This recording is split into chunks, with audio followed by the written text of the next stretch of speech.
चलें, आज का जो हमारा लेक्चर है वो क्या है। ओपन कर लिया आपने पीपीटी? ओपन कर लें सब लोग। आज जो है हम पढ़ेंगे research problem, purpose, question and formulation of research hypothesis. हो गया ओपन?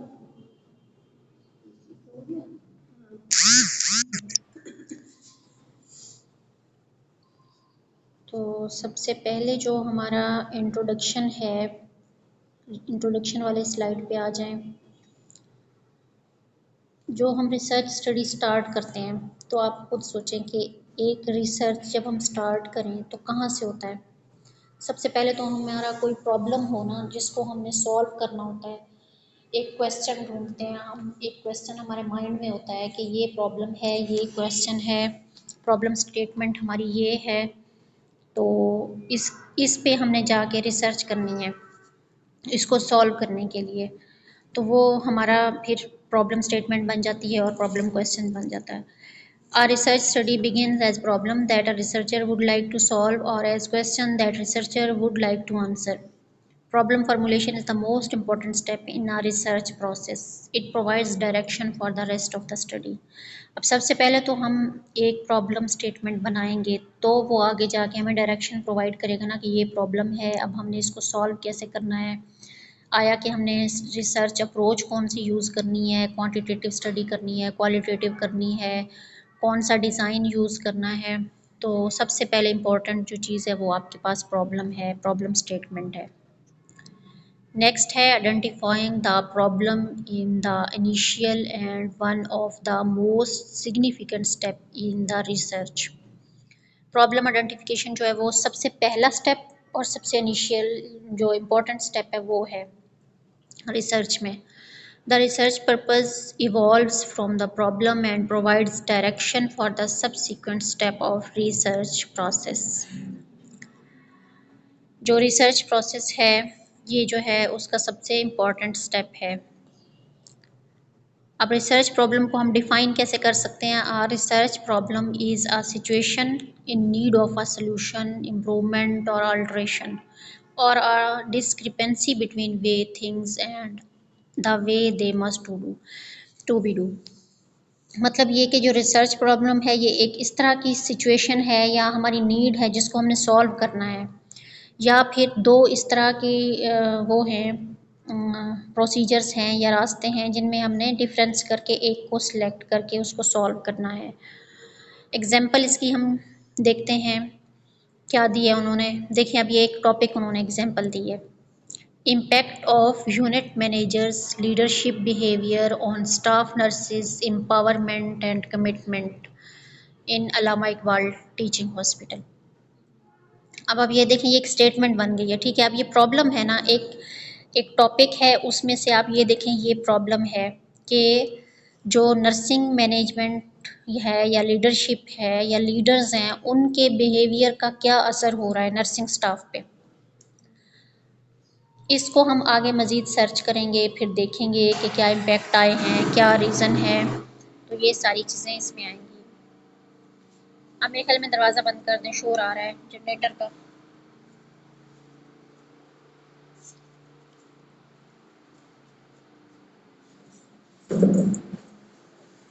आगे कर लें चेयर्स।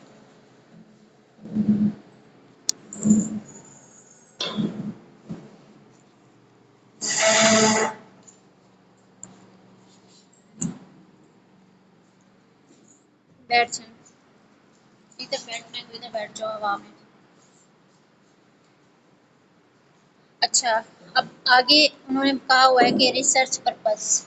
अब रिसर्च पर्पस क्या है। पर्पस आपको पता है ना कि हमारे जो ऑब्जेक्टिव्स होते हैं, हमारे वजूहात जिस बिना पे हम काम कर रहे होते हैं उसकी रीज़न क्या है, उनके पर्पसेस क्या हैं, उनके मकासद क्या हैं। Research purpose is a concise, clear statement of the specific goal or aim of the study. The goal of a study might be to identify, describe, explain, or predict a solution to a clinical problem. मतलब जो research का purpose है वो concise होना चाहिए, clear होना चाहिए, specific goal होने चाहिए गोल्स इस तरह के हों, ऑब्जेक्टिव इस तरह के हों कि हम उनको अचीव भी कर सकें। जैसे हम कहते हैं ना, ऑब्जेक्टिव बनाते हुए हमें स्मार्ट जो वर्ड है वो यूज़ करना चाहिए। स्मार्ट का मतलब ये होता है कि स्पेसिफिक, मेजरेबल, अचीवेबल और रिलायबल होने चाहिए हमारे ऑब्जेक्टिव्स, और टाइम बाउंड होने चाहिए, मतलब हमें पता हो कि इतने टाइम पीरियड में ये कंप्लीट हो रहे हैं। तो रिसर्च पर्पस भी ऐसे ही होने चाहिए। और रिसर्च के जो मेन पर्पस हैं वो कौन कौन से हैं, मैंने आप लोगों को मेरे ख्याल में पढ़ाए भी थे। ये रिसर्च के पर्पस जो मेन थे वो identify, describe, explain, predict, control, ये सारे उसके पर्पस में आ रहे थे। Objectives determine the leadership behaviour of nurse manager. अब उसी टॉपिक, अब आप ये देखें ना, जो टॉपिक हमने पढ़ा था ना, impact of unit managers leadership behaviour on staff nurses, तो अब उसी टॉपिक के ये नीचे ऑब्जेक्टिव बनाए हुए हैं कि इस टॉपिक को हम स्टडी करने के लिए हमारे ऑब्जेक्टिव क्या होंगे। Determine the leadership behaviour of nurses manager, सबसे पहले तो हमें उनका बिहेवियर का इम्पैक्ट देख रहे हैं ना, तो हमें पता होना चाहिए कि नर्सेज मैनेजर का जो बिहेवियर है वो कैसा है। फिर हमने नेक्स्ट क्या करना है, determine whether the use of a certain leadership behaviour by nurse manager make a difference in staff nurses job commitment. मतलब हमें ये देखना चाहिए कि जो लीडरशिप का बिहेवियर है या जो लीडर्स का बिहेवियर है वो कौन कौन से ऐसे लीडरशिप स्टाइल्स यूज़ कर रहे हैं जिनका इम्पेक्ट पड़ रहा है नर्सेज के जॉब पे।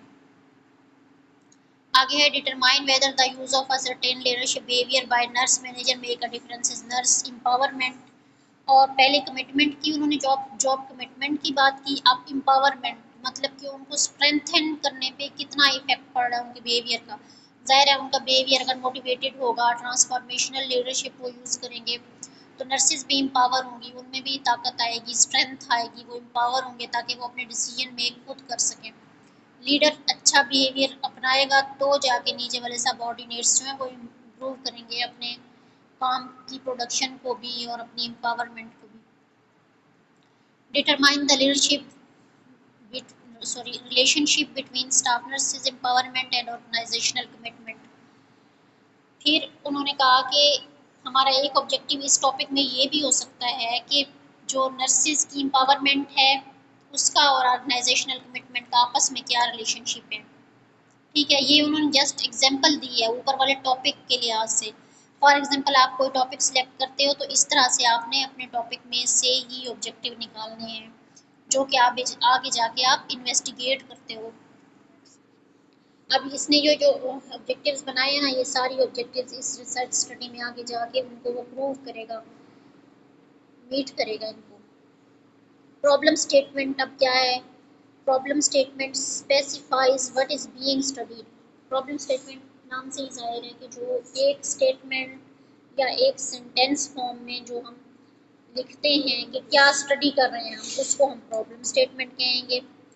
जैसे impact of unit managers leadership behaviour on staff nurses. अब हमें सोर्सेज ऑफ रिसर्च प्रॉब्लम, हम कहाँ कहाँ से हमें पता चलती है कि रिसर्च प्रॉब्लम प्रॉब्लम है क्या, हमने उसके बारे में रिसर्च करनी है। सबसे पहले तो मैंने आप लोग पहले भी लेक्चर में बताया था कि क्लिनिकल एक्सपीरियंस होता है हमारा, जिस जगह पे हम काम कर रहे हैं, हमारे क्लिनिकल जो हम देख रहे हैं, ऑब्जर्व कर रहे हैं कि ये हमारे हमें क्लिनिकल लेवल पे ये प्रॉब्लम्स फेस कर रहे हैं। अब आप अगर खुद देखें, आप क्लिनिकल पे आप जाते हो तो आपको किस तरह की प्रॉब्लम्स आप फेस करते हो वहाँ पे, तो वहाँ से आपने एक इम्पॉर्टेंट प्रॉब्लम निकाल लेनी है अपने इंटरेस्ट के मुताबिक कि मैं इस पर स्टडी करना चाहती हूँ, तो वो आपका सोर्स हो गया, प्रॉब्लम वहाँ से निकाला आपने।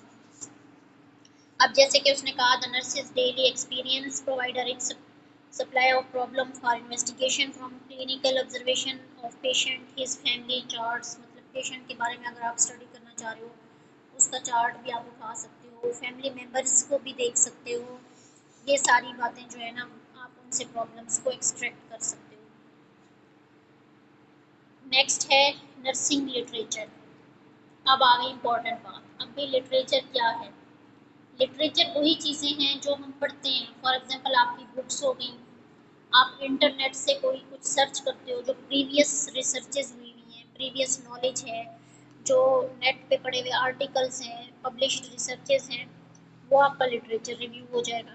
वहाँ से भी आप निकाल सकते हो कोई प्रॉब्लम कि ऑलरेडी इस पे रिसर्च हुई हुई है और मैं इस पे मज़ीद रिसर्च करना चाहती हूँ। जैसे कि ideas for studies often come from reading the nursing literature including research reports, opinions, articles, summaries, clinical issues. Research report may suggest problem areas indirectly by stimulating readers imagination. वही बात आ गई कि हम प्रीवियस चीज़ों को पढ़ के, लिटरेचर को पढ़ के, आर्टिकल्स को, प्रॉब्लम को निकाल सकते हैं। फिर आ जाता है नेक्स्ट सोशल इश्यूज।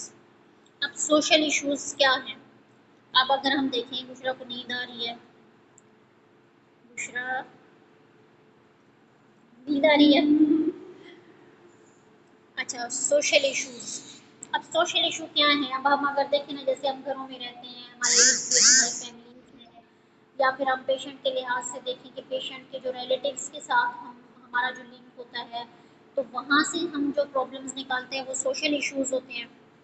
जैसे कि हमें community care, health issues relevant to health care community, ठीक हो गया। और इस तरह की जहाँ से हम प्रॉब्लम्स निकालते हैं वो सोशल इश्यूज होते हैं।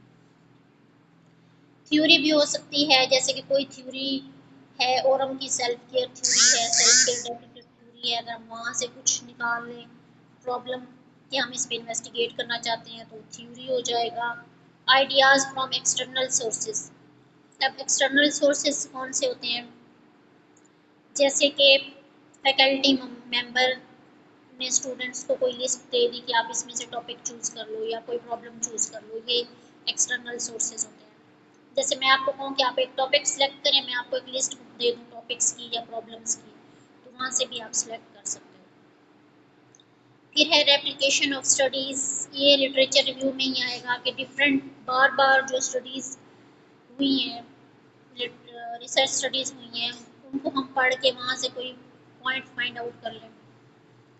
फिर आ जाता है फार्मूलेटिंग और रिसर्च प्रॉब्लम, कि किस तरह से हम फार्मूलेट कर सकते हैं। पहले हमने रिसोर्सेज पढ़े थे, क्लिनिकल हमारा एक्सपीरियंस था, लिटरेचर था, सोशल इश्यूज थे, एक्सटर्नल सोर्सेज थे। अब हमने फार्मूलेट कैसे करना है प्रॉब्लम को, रिसर्च प्रॉब्लम को। A research problem is one that can be studied using quantitative or qualitative research problems. The element for formulating research problem include, अब देखें एलिमेंट्स, उसके जो स्टेप्स हैं या कंपोनेंट है वो क्या है। रिसर्च प्रॉब्लम वाला क्वेश्चन अक्सर आता होता है पेपर में। अब सबसे पहले हम क्या करेंगे, एक टॉपिक सिलेक्ट करेंगे और अपना एरिया ऑफ इंटरेस्ट सिलेक्ट करेंगे। समझ आ गई? एक टॉपिक सिलेक्ट कर लिया आपने और आपका एरिया ऑफ इंटरेस्ट क्या है वो देखा आपने, ये सबसे पहला स्टेप है। फिर दूसरे स्टेप में आपने फॉर एग्जांपल कोई टॉपिक जो हमने ऊपर पढ़ा था नर्सिस बिहेवियर वाला, जैसे आपने वो सिलेक्ट कर लिया कि आप मुझे इंटरेस्ट है कि लीडरशिप का बिहेवियर जो है उसका क्या इम्पेक्ट पड़ता है जॉब की कमिटमेंट पे और एम्पावरमेंट ऑफ नर्सिस पे, वो आपने सिलेक्ट कर लिया। फिर आप उस टॉपिक से रिलेटेड लिटरेचर रिव्यू जितनी प्रीवियस रिसर्चेस हुई हैं वो रीड करोगे। ठीक हो गया। सबसे पहले स्टेप में आपने टॉपिक सिलेक्ट कर लिया, आपका जो इंटरेस्ट है, फिर आपने उसके बारे में लिटरेचर रिव्यू रीड किया। अब लिटरेचर रिव्यू रीड करने का मतलब ये, डायरेक्ट आप गूगल से भी सर्च कर सकते हो आर्टिकल्स, गूगल स्कॉलर से भी कर सकते हो, कुछ और इस तरह के वो हैं आर्टिकल जो इंजन रिसर्च इंजन्स हैं उससे भी आप कर सकते हो। जैसे कि हो गया पबमेड, बहुत मशहूर है, रिसर्च गेट है, पबमेड है, वहाँ से आप सर्च कर सकते हो। जैसे गूगल पे हम सर्च करते हैं ना चीज़ें, इसी तरह आप उन पे जस्ट आर्टिकल सर्च कर सकते हो, पबमेड पे, सिनाइल पे, वहाँ से आपने आर्टिकल सर्च की और पढ़ ली। ठीक है। उसके बाद आपने अपना एवेलुएट किया कि मैं ये जो टॉपिक स्टडी करना चाह रही हूँ मेरे लिए कितना फिजिबल है, क्या मैं ये कर सकती हूँ अपनी सोसाइटी में, अपने लेवल पे, कि नहीं कर सकती। How do researcher evaluate a research problem. अब एवेलुएशन कैसे होती है रिसर्च प्रॉब्लम की? एवेलुएशन में सबसे पहला स्टेप ये होगा, इज़ द टॉपिक इंटरेस्टेड, क्या ये मेरे टॉपिक जो मैं स्टडी करना चाह रही हूँ वो मेरे इंटरेस्ट के मुताबिक है, इसमें मोटिवेशन है, इसके जो रिजल्ट्स हैं वो इस तरह के आ सकते हैं कि नेक्स्ट जनरलाइजेबल हूँ। Is it feasible to conduct research on the problem, क्या ये फिजिबल है कि नहीं, ये भी एवोल्यूशन में आ जाती है कि मैं जो रिसर्च करना चाह रही हूँ इसमें कोई किसी को कोई डेंजर तो नहीं है, या जो सब्जेक्ट्स उसमें इन्वॉल्व हो रहे हैं उनको कोई एथिकल इशू तो नहीं है, और इसकी जो मेथडोलॉजी मैं यूज़ करूँगी वो मैं इजीली कर भी सकती हूँ कि नहीं, ये फिजिबिलिटी आती है। और फिर इस तरह जो कॉस्ट है रिसर्च का वो भी हम इसमें देखते हैं फिजिबिलिटी में। कुछ रिसर्चेज ऐसे होती हैं उनमें बहुत ज़्यादा पैसे लग रहे होते हैं और हमारे पास फंडिंग नहीं होती, तो वो चीज़ें भी फिजिबल हमारे लिए नहीं होती, तो हमने अपनी फिजिबिलिटी देखनी है हर लिहाज से। फिर नेक्स्ट आ जाता है, is the problem researchable, ethical consideration, वही मैंने पहले आप लोगों को बता दिया कि रिसर्चेबल टॉपिक है या नहीं है। एथिकल उसकी कंसिडरेशंस जो है वो वैल्यूएबल है कि नहीं, मतलब कि अगर हम एथिकल रिव्यू बोर्ड में अपना टॉपिक भेजते हैं वो उसको जो है एक्सेप्ट करता भी है कि नहीं, तो ये चीज़ें भी हमने देखनी है। और कितना सिग्निफिकेंट है रिसर्च, उसकी अहमियत क्या है। अब ये तो नहीं कि ये मैंने जो टॉपिक सिलेक्ट की है इतनी ऑलरेडी उस पर रिसर्चेस हो चुकी हैं बहुत ज़्यादा, अब न्यू कुछ भी नहीं है, फिर तो सिग्निफिकेंट ना हुआ ना। आपने गैप ढूंढ के ही रिसर्च करनी है कि सिग्निफिकेंट कितना है, इसकी इम्पोर्टेंस क्या होगी, क्या मेरी रिसर्च की कोई वैल्यू भी होगी कि नहीं, ये चीज़ें आपने देखनी है। फिर क्राइटेरिया क्या हो सकता है एक प्रॉब्लम स्टेटमेंट का, जो है एक गुड प्रॉब्लम स्टेटमेंट की 3 क्राइटेरिया होते हैं। सबसे पहले क्या है, the problem should express a relation between 2 और मोर वेरिएबल्स, जो वेरिएबल हम चूज करेंगे वो प्रॉब्लम उनके दरमियान रिलेशन बता रहा हो। जैसे मैंने आप लोगों को बताया था डिपेंडेंट वेरिएबल है, इंडिपेंडेंट वेरिएबल है, तो उनके दरमियान जो है ना वो रिलेशन बता रहा हो statement. Problem statement should be stated clearly बताया हुआ हो। The problem statement should imply the possibility of empirical testing. Empirical testing क्या होती है, जो हाइपोथेसिस है, जो प्रॉब्लम है उसका जो मफरूज़ा हम बना रहे हैं या हाइपोथेसिस हम बना रहे हैं वो टेस्टेबल होना चाहिए, उसको हम टेस्ट करके प्रूव भी कर सकें।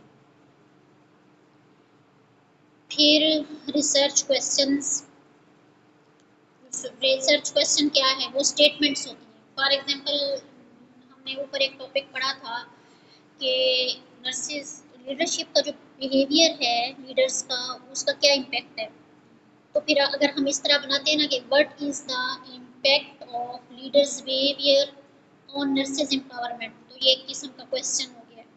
फिर हमने अपने रिसर्च के क्वेश्चन बनाने हैं उसके बाद, इस तरह से करके जो कि हमारे डिफरेंट वेरिएबल्स को डिस्क्राइब कर रहे होते हैं क्वेश्चन, कि हमने ये जो है वो देखना है। अब देखिए एग्जांपल उन्होंने नेक्स्ट स्लाइड में दी है, what is the leadership behaviour of unit, what is the leadership behavior and staff nurses empowerment, what is the relationship between staff nurses empowerment and staff nurses organizational commitment, ये क्या हो गए questions हो गए।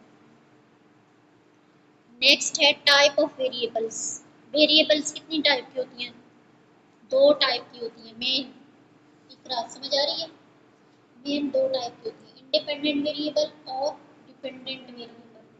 जो independent variable होते हैं वो किसी पे डिपेंड नहीं कर रहे होते हैं, बल्कि वो दूसरे वेरिएबल्स को इफेक्ट कर रहे होते हैं। ठीक है, जैसे हम कहते हैं ना कि एक बंदा जो है वो इंडिपेंडेंट है, इंडिपेंडेंट यही होता है ना कि उसको उस पर किसी चीज़ का असर नहीं हो रहा होता बल्कि वो दूसरों को इफेक्ट कर रहा होता है। और फिर जो डिपेंडेंट होता है, डिपेंडेंट पे इंडिपेंडेंट का इफेक्ट आ रहा है, डिपेंडेंट डिपेंड कर रहा होता है किसी चीज़ पे। समझ आ गई। Variable that believe to influence और कॉज द डिपेंडेंट वेरिएबल, उसको हम इंडिपेंडेंट कहेंगे। जैसे कि उन्होंने कहा कि कोई ट्रीटमेंट है या इंटरवेंशन है जो कि काज इफेक्ट काज कर रहा है, कोई इफेक्ट्स उसके आ रहे हैं, तो वो इंडिपेंडेंट वेरिएबल होगा। डिपेंडेंट वेरिएबल वो होगा जैसे कि कोई आउटकम है, रिस्पॉन्स है जिसको इंडिपेंडेंट इफेक्ट कर रहा है, तो वो क्या हो जाएगा डिपेंडेंट वेरिएबल। इसकी एग्जांपल सिंपल हम ले लेते हैं, अगर हम ये जो टॉपिक हमने पढ़ा है कि नर्सिस लीडरशिप का बिहेवियर का जो इम्पैक्ट है वो क्या है एम्पावरमेंट पे। अब आप ये सोचो कि जो लीडरशिप का बिहेवियर है वो इंडिपेंडेंट वेरिएबल है, उसका असर हो रहा है एम्पावरमेंट पे। तो एम्पावरमेंट क्या होगी आपकी, नर्सिस की एम्पावरमेंट डिपेंडेंट वेरिएबल होगी। फिर आ जाता है रिसर्च हाइपोथेसिस। हाइपोथेसिस आपको पता है कि ये एक ऐसी स्टेटमेंट होती है, प्रिडिक्शन होती है हमारी, जो कि टेस्टेबल होती है।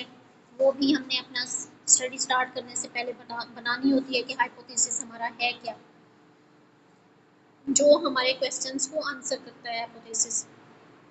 अब पर्पस ऑफ रिसर्च हाइपोथेसिस क्या हो सकते हैं, वेरिएबल्स को आइडेंटिफाई करना, पॉपुलेशन को एग्जामिन करना, डायरेक्ट रिलेशनशिप्स को मेजर करना वेरिएबल्स के। तो ये उसके सारे पर्पस हैं। अब कैरेक्टरिस्टिक उसकी क्या हो सकती हैं, it is a declarative sentence, brief और क्लियर हो, एटलीस्ट टू वेरिएबल्स के दरमियान रिलेशनशिप बता रहा हो, और फिर ये टेस्टेबल भी हो। टाइप्स ऑफ हाइपोथेसिस, ये मोस्ट इंपॉर्टेंट क्वेश्चन है आपका। टाइप ऑफ हाइपोथेसिस आपके पेपरों में अक्सर आया हुआ होता है। अब टाइप ऑफ हाइपोथेसिस में कौन कौन से आते हैं, associative versus casual hypothesis, simple versus complex hypothesis, non directional versus directional, null versus research hypothesis. पहले तो हमने उसकी मेन दो टाइप पढ़ ली ना, डिपेंडेंट और इंडिपेंडेंट। अब ये मजीद उसकी सब क्लासेस हैं। अब एसोसिएटिव हाइपोथेसिस पे आ जाओ। एसोसिएटिव हाइपोथेसिस क्या है, एसोसिएटिव नाम से ही जाहिर है एसोसिएशन। किसी भी चीज़ में जब हम एसोसिएशन देख रहे होते हैं तो क्या है इसका मतलब कि रिलेशनशिप हम देख रहे हैं। Identify relationship among variables in a study but do not indicate or cause relationship between variables. Association तो हम देख रहे हैं लेकिन कॉज या फिर रिलेशनशिप दो दो वेरिएबल्स के दरमियान हम उसमें नहीं होता। Associative hypotheses are usually expressed as variable x is related to variable y। मतलब उनका जो आपस में एसोसिएशन है जस्ट हम वही देख रहे हैं, ये नहीं देखते उसमें कि क्या काज कर रहा है वो, क्या इम्पैक्ट पड़ रहा है, ये चीज़ें नहीं देखते, जस्ट एसोसिएशन देख रहे हैं। अब जैसे हम कहते हैं ना कि x वेरिएबल अगर इंक्रीज हो रहा है तो y वेरिएबल भी इंक्रीज हो रहा है। एक चीज़ बढ़ रही है तो दूसरी कम हो रही है, एक चीज़ कम हो रही है तो दूसरी बढ़ रही है, तो ये एसोसिएशन होती है। अब वो क्यों बढ़ रही है या ज़्यादा हो रही है एक दूसरे के साथ, वो इसमें नहीं देखते एसोसिएटिव। अब कैजुअल हाइपोथेसिस में क्या होता है, आइडेंटिफाई अ कॉज। अब देखिए ना वही फर्क आ गया। अब इसमें हम आइडेंटिफिकेशन, जो कैजुअल हाइपोथेसिस है उसमें हम कॉज को देखते हैं। फॉर एग्जांपल एक्स वेरिएबल बढ़ रहा है, वाई वेरिएबल कम हो रहा है, तो वो क्यों कम हो रहा है, उसमें क्या रिलेशन है, तो ये हम कैजुअल हाइपोथेसिस में देखते हैं। Simple versus complex hypothesis, simple में ये होगा कि एक इंडिपेंडेंट वेरिएबल होगा, एक डिपेंडेंट होगा, मतलब दोनों एक एक होंगे सिंपल में। और कॉम्प्लेक्स में क्या होगा कि दो या दो से ज़्यादा इंडिपेंडेंट और डिपेंडेंट वेरिएबल्स होंगे। समझ आ गई, कॉम्प्लेक्स में दो या दो से ज़्यादा डिपेंडेंट और इंडिपेंडेंट होंगे। अब नॉन डायरेक्शनल और डायरेक्शनल में क्या फ़र्क है, नाम से ही जाहिर है, डायरेक्शन का मतलब एक डायरेक्शन प्रोवाइड करना, नॉन डायरेक्शनल में हमें कोई डायरेक्शन नहीं पता चलेगा। अब फॉर एग्जांपल नॉन डायरेक्शनल है तो researcher state relationship exist but not predict the nature of the relationship. अब एक रिसर्चर कहता है कि इन दो वेरिएबल्स के दरमियान रिलेशनशिप तो है लेकिन वो डायरेक्शन नहीं बता रहा कि ये पॉजिटिव रिलेशनशिप है, नेगेटिव है, क्या है। तो डायरेक्शनल में क्या होगा, डायरेक्शनल में वो रिलेशनशिप भी बताएगा। फॉर एग्जांपल उसने एग्जांपल दी, there will a positive relationship. अब पॉजिटिव उसने डायरेक्शन बता दी ना कि पॉजिटिव है रिलेशनशिप। ऊपर वाले में नॉन डायरेक्शनल में जस्ट उन्होंने रिलेशनशिप बताया लेकिन पॉजिटिव नेगेटिव का नहीं बताएंगे, वो नॉन डायरेक्शनल होगा। फिर आ जाएगा नल हाइपोथेसिस। नल हाइपोथेसिस में क्या होगा, null hypothesis used when the researcher believe there is no relationship between two variable। जब रिसर्चर कहता है कि यहाँ दो वेरिएबल्स के दरमियान कोई रिलेशनशिप नहीं है तो वो क्या होगा, वो नल हाइपोथेसिस होगा। नल हाइपोथेसिस यूज्ड, ठीक है, जैसे एग्जांपल उन्होंने की बताई, there will no difference between man and women in knowledge about HIV transmission route. मतलब मैन और वुमेन का जो नॉलेज है वो ट्रांसमिशन, जो एचआईवी ट्रांसमिशन रूट है उनके दरमियान कोई रिलेशनशिप नहीं है, वो क्या हो जाएगा, नल हाइपोथेसिस। अगर हम रिसर्चर इसकी जगह अल्टरनेटिव कोई और हाइपोथेसिस यूज करता है उसको हम क्या कहेंगे, अल्टरनेटिव हाइपोथेसिस। इसमें शायद देना भूल गई हूँ मैं, अल्टरनेटिव हाइपोथेसिस। अब अगर जैसे एग्जांपल दी उन्होंने एचआईवी की, अगर रिसर्चर कहता है कि there will be a difference between man and women, कि डिफरेंस है दोनों के नॉलेज में, तो फिर वो क्या होगा, अल्टरनेटिव होगा। मतलब कि इसकी जगह पे हम यूज कर रहे हैं, इसको हम टेस्ट करते हैं नल हाइपोथेसिस को, अगर ये हमारा ठीक होता है तो हम इसी को यूज कर लेते हैं।